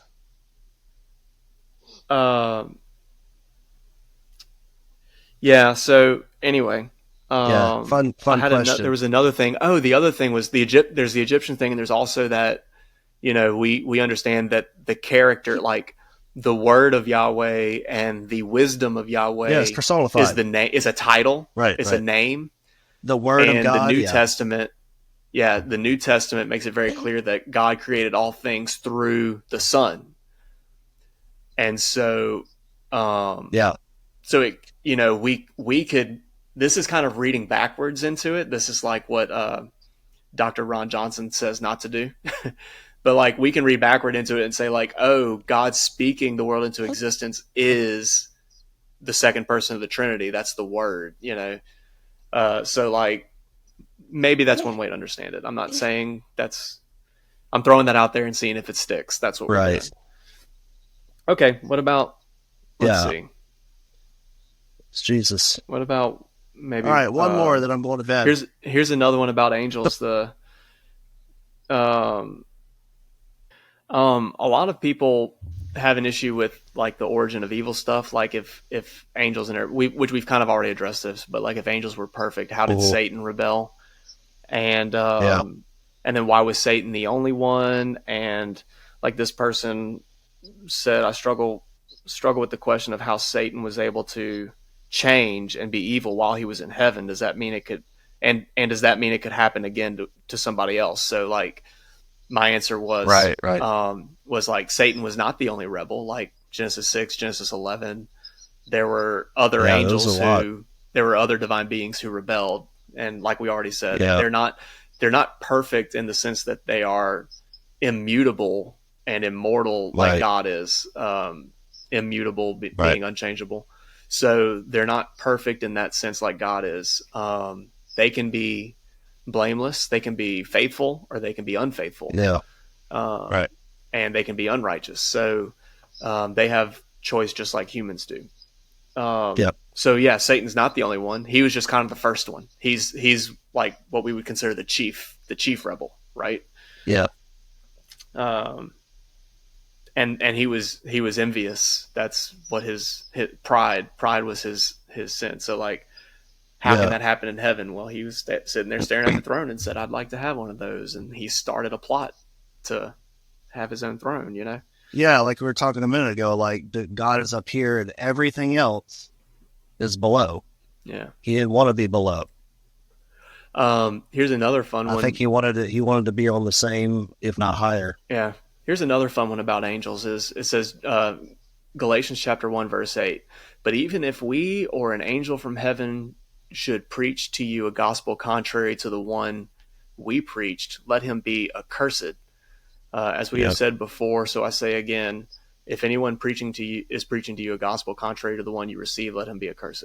So this person asked, is this foreshadowing modern religions like Islam and stuff? Other religious, I definitely think it falls in the category for sure. It I is. think angel there is really, I mean, it's really Elohim or, Well, another it's God. Angelos because this would be Greek. Right. This is Yeah. Galatians. So But it's the idea of the Hebrew Elohim, that yeah. it's another God telling you, hey, here's a path to righteousness. Well, and that word means messenger, right? This is what Ron Johnson talked about. We Right. attach a Right. lot of stuff. There's a lot of connotation in the word angel to us, Right. but it's a messenger essentially.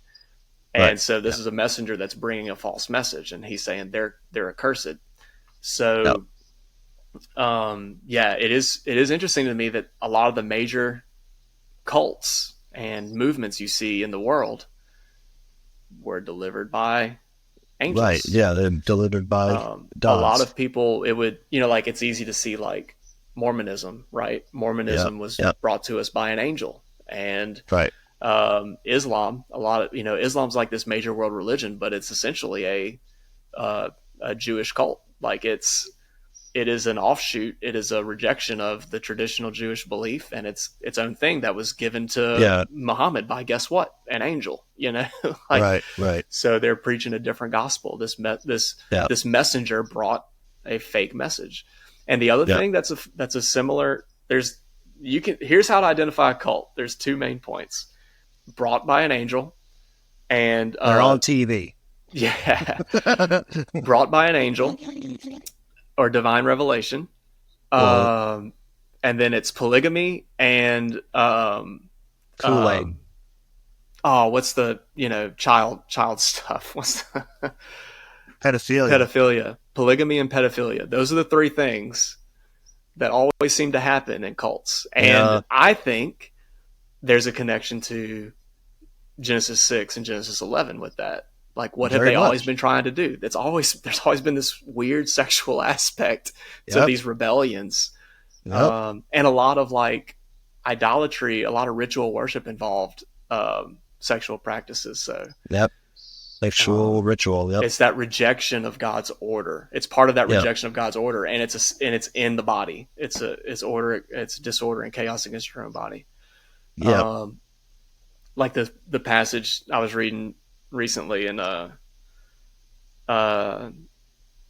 there's Leviticus, and then Paul quotes it in Corinthians 10, and he talks about how they sat down to eat and rose up to play, and he's talking about the Yeah. golden calf. That's an innuendo. Like he's Yeah. saying they were playing all right. getting freaky. Like there Playing was with sexual fire. practices in that ritual Yeah. worship. So, Yep. and what's interesting about that is a lot of people think that Aaron made up a false god. What actually happened in that story is they thought they were worshiping Yahweh, but they were doing it like he was an Egyptian god or a Canaanite god. And so he rejected them and judged them because that was false worship. So anyway, but sat down to eat and rose up to play. That's what that means. It's sexual. Yeah, that was the first P. Diddy party. Oh gosh. And then the Levites went and killed them all. So yeah, right. But it wasn't Aaron's fault because he said that he threw it in the fire and the calf came out. Yeah, the calf just came out. I threw the stuff in the fire. You see, Moses. And what's funny is the bull was a Baal image. So Baal, yeah. So he was basically saying, this is the God that led you out of Egypt, and he made him look like Baal, Yep. What? So actually, and there are Egyptian gods too that are associated with bulls also. Bulls, Baal comes to mind. So another angel question. Ready? We're trying to rapid fire these because it's been an hour and a half. What are your thoughts on the apparent second incursion after the flood? So we have like stories like Genesis 11, like something happened. So do you think that these are new or repeat offenders, or did they what do you think happened in Genesis 11? How did we have a second incursion? What's your opinion?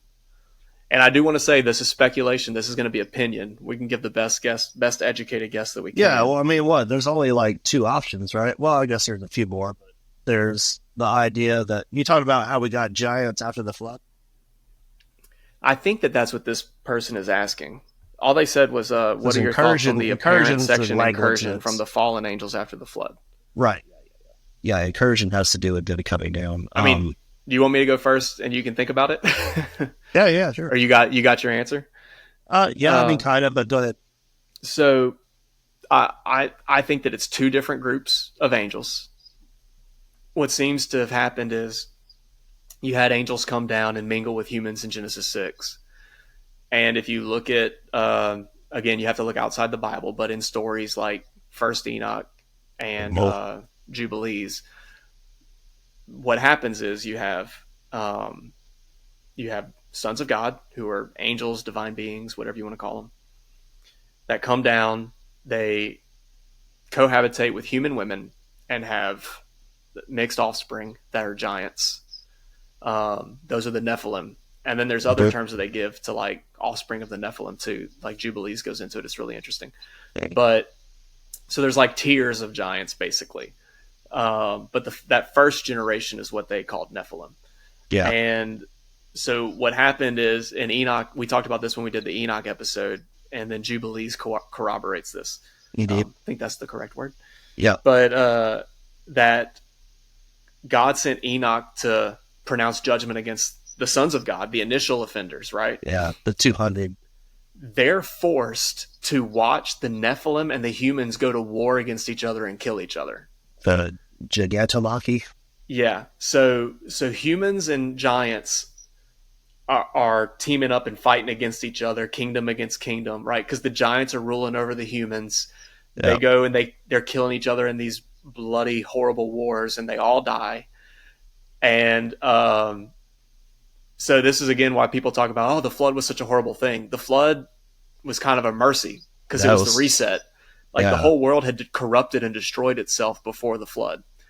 If you kind of look into Jewish literature, that's kind of the image you get. The whole world was just jacked. It was a salvation of humanity before they were extinct. And this lasted 120 years, right? The Lord said, my spirit will not abide with them. I'll give them 120 years. So that's not the age of humans. That's how long that period lasted Yeah.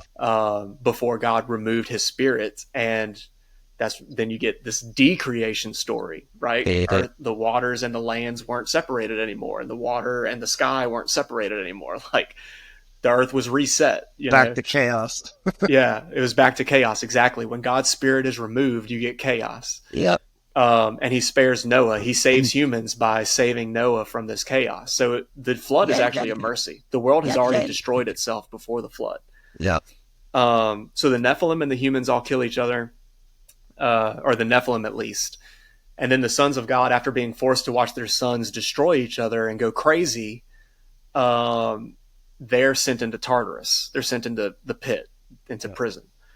And this so is where they're still there. This is where we get the idea of like Greek titans and being held in Tartarus. So the story that we get is that they're still there. And then in Genesis 11, again, this isn't in the Bible. You kind of have to dig into like Jewish tradition and other ancient Near Eastern literature. The thought of the time, Akkadian and, Ugaritic and stuff. But after this global flood, humans like Nimrod, or possibly Canaan, the son of Ham, the one that Abraham or Noah cursed, humans find and somehow preserved knowledge from before the flood and began worshiping these spirits again. And so God says, and it's my personal belief is that it's not the spirits that are in prison from the flood, it's new spirits that they reach out to. They start performing rituals, and the angels know not to come down in bodies anymore and mix with the people, but they allow them to worship them, and they communicate with the humans. So God says, fine, you want to be with them? You go be with them. And that's when he splits everybody up. And that's why we get the Deuteronomy 32:8 worldview, right? That and Jubilees, again, the whole book of Jubilees is framed by an angel telling Moses what happened back then. Yeah. And when it gets to the story of the Tower of Babel, the angel says, God told us, let us go down and see what the humans are doing. And then it says, let us. That was a Trinity council. Too.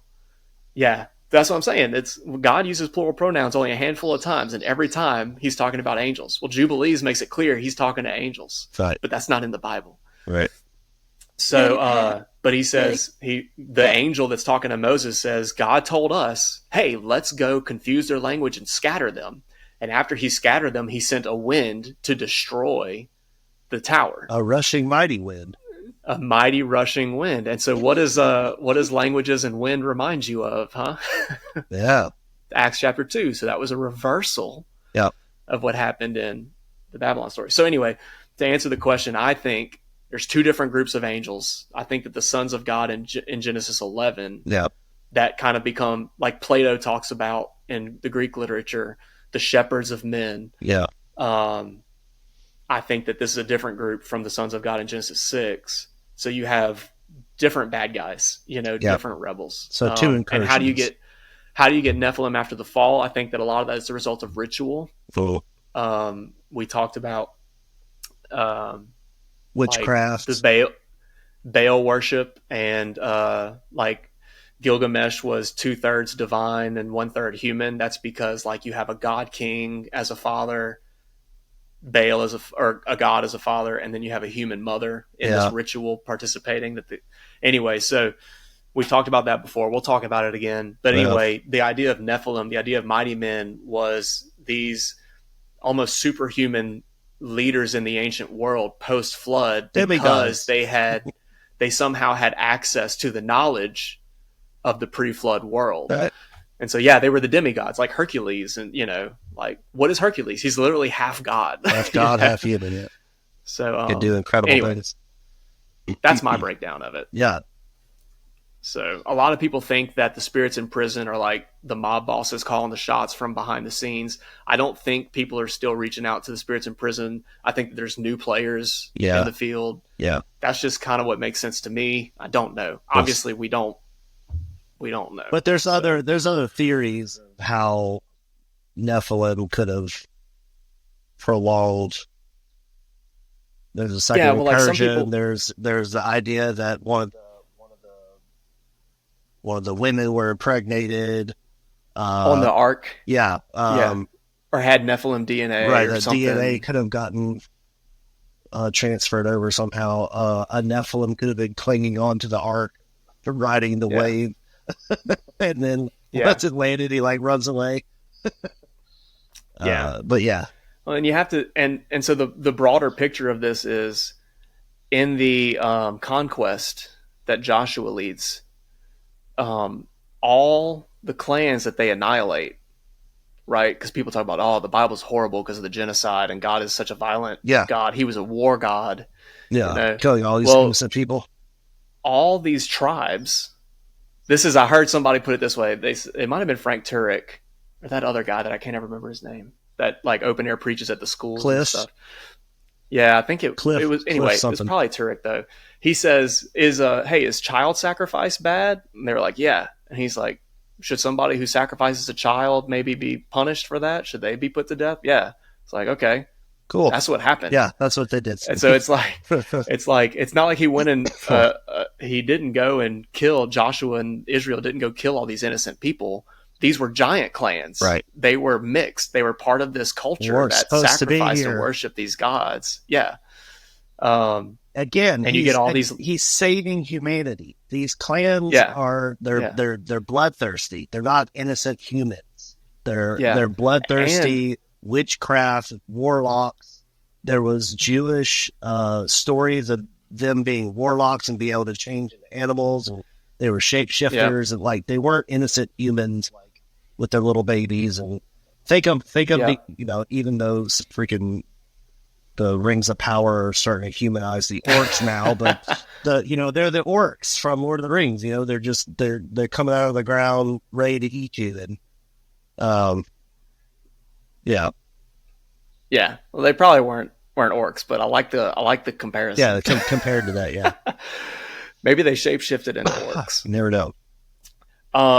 But what's the other thing that's interesting about that is, like we said earlier, Abraham had other descendants. It wasn't just Israel, Yeah, right? You had the Edomites and the Midianites and right, yada yeah, yada. The Bible, when Joshua and the Israelites go in to take their land in Canaan, and they drive out the inhabitants of the land, God specifically says, "Don't go take the land of the Midianites and the Edomites and all yeah, them. I've given them that land." And they had already driven out the giant clans out of those lands. fully. So there's other descendants of Abraham doing the same thing. Right, yeah, God promised Abraham the whole world is going to be blessed because of you. The whole world, basically, again, here's this idea of order. The whole world is going to be put back in order because of you and your yeah, descendants. yeah, And so it's not just Israel out there killing these giants. There's, obviously, the further you get in the Old Testament, some things start to fall apart with the Edomites and the Midianites and right. all these other people. Well, in but, our modern culture, but at that point, it wasn't all bad. yeah, in our modern culture, you can see this with movies and TV shows and all this stuff now. Like the idea of good and bad is not a thing anymore. The bad guy, he's not really bad; he's misunderstood. He's a villain because of he was treated unfairly or his trauma. right. Yeah, it's like there's yeah. everything is becoming more gray. And it makes me think of that scripture where it says, woe to those that call evil good and good evil. That's exactly where we are culturally. And so obviously our culture is going to look at scriptures like that and go, oh, how could a God be so evil and bloodthirsty to kill innocent people? And, we've lost this idea of like, there is evil. There is evil in the world, and there are people that are evil. When somebody goes and kills and rapes someone, they're evil. They need to be either put to death or locked away for the rest of their life. So yeah. Well, and now people will use that to say like, well, God isn't a good God because he allows that to happen. But what's interesting is look at all these stories. God uses humans to put things back in order. Right. Yeah. That's part of the whole plot, the whole meta plot of the Bible is God using humans to reestablish order on earth. And he gave this place to us. Yeah. Like this is our place. So this is what we are doing to this place, not him. Not to belittle rape and murder and stuff. Like, I'm not, obviously people be like, oh, you're blaming the victims and whatever, but like, it's not God that allowed that to happen. It's humans. Right. Like, Yeah. the reason somebody murdered somebody else is because humans didn't uphold justice at some point, or like, humans are not perfect. This is our, like, and we have a limited scope of justice and a limited scope to enforce right. laws and order. And it's not until Christ returns that law and order is going to be fully restored. Yeah. Right. So yeah, we are limited as humans, and God does intervene. Like, God does perform miracles. He will intervene and deliver. But like, for the most part, this is our deal. But yeah, he'll definitely rule for sure. Yeah, even in the conquest, like in Joshua, the Lord fought for Israel, like literally fought for Israel. Yeah. And this is why, like, we tell in children's church, we tell the story about Caleb and Joshua being the only two spies that said, no, let's go into the land and take the land. The Lord has given us the land. Yeah. And why, we were like, oh, they had strong faith. And it's like, no, they literally saw God fight for them, and they knew he would do it again. Yeah. Like, and this is why Saul becoming king was such a bad thing, because the humans wanted someone to lead them out and come and lead them back in. This is a war term, right? Yeah. Yeah. They wanted a king like the other nations to lead them. And God was like, literally, the creator God of the universe is the one leading you out and in. Like, so don't, and you're gonna reject me? Like, okay, fine. Dude, bro. So yeah. Yeah. I don't think people have that perspective. And it's kind of like you said, like, we think of the spiritual world as something very intangible and very separate. And they literally had Jesus. We know him now as Jesus, but they literally had God, the word of the Lord, captain of the Lord's leading army, them into battle and destroying, right. All the times you see talk about the angel of the Lord going and driving people out, and the hornet. You've already heard me talk about the hornet. I think.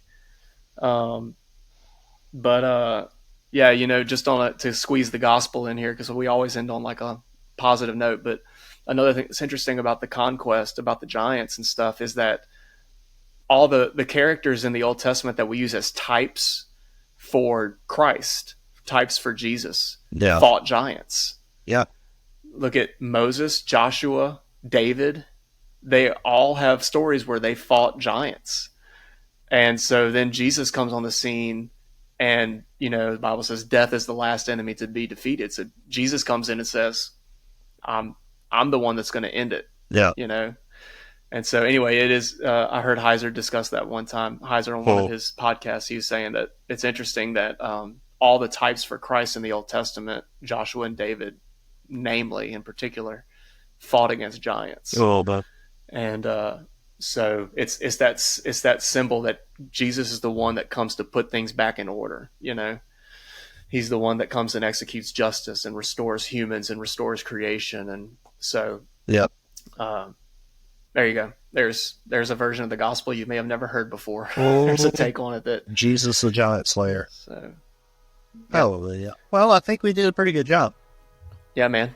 We're under 2 hours, so let's call it quits quick. So I've been standing in here this whole time. I don't have a chair. I'm dying. I feel like there's more life and energy, and you've been kind of bouncing while you're talking and stuff. I had to move around a little bit. My feet were starting. Yeah. But we thank you for joining us, and thanks for the questions. We're not doing question and answers because we think we know everything. We're doing question and answers because they're fun, they're challenging, they help us learn, and then hopefully you're learning along with us. By asking questions.